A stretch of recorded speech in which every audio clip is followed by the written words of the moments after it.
always been a vicar?" I inquired. "No, I was a paid-up atheist until I was 22. "Say what?" Hello, I'm Hilary Solzman and welcome to the Everyday Storyteller, a show for women with something to say. Last month was the funeral of my beloved grandpa, who passed away at the age of 102.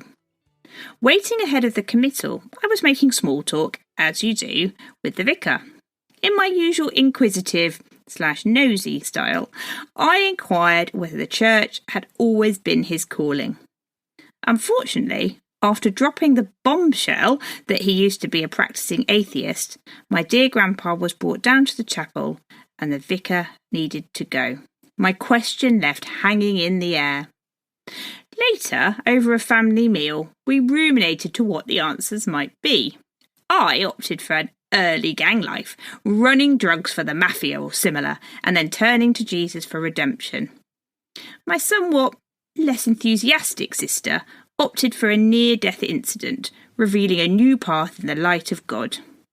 Truth is, we'll probably never know the answer.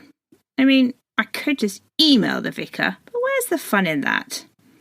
Does it matter? Not for us, but maybe to the vicar. We'll never understand his true calling, never know his story.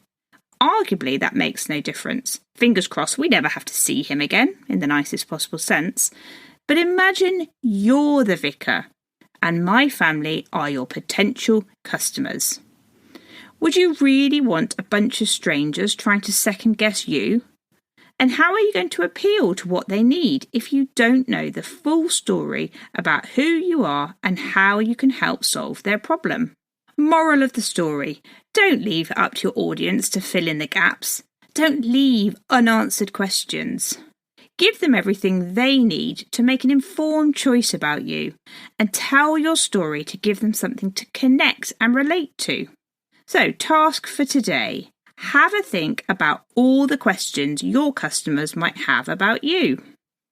What do you regularly get asked on social media? What are the top 4 or 5 questions about your product or service that people email you about? What comes up all the time when you're having a discovery call or when you've sent out a proposal?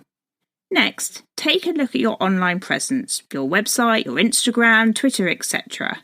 Do you clearly answer these questions up front? Or do customers have to go and seek them, buried at the bottom of a page or an outdated highlight? Or worse still, do you not answer the most asked questions anywhere? Eye-opening, isn't it?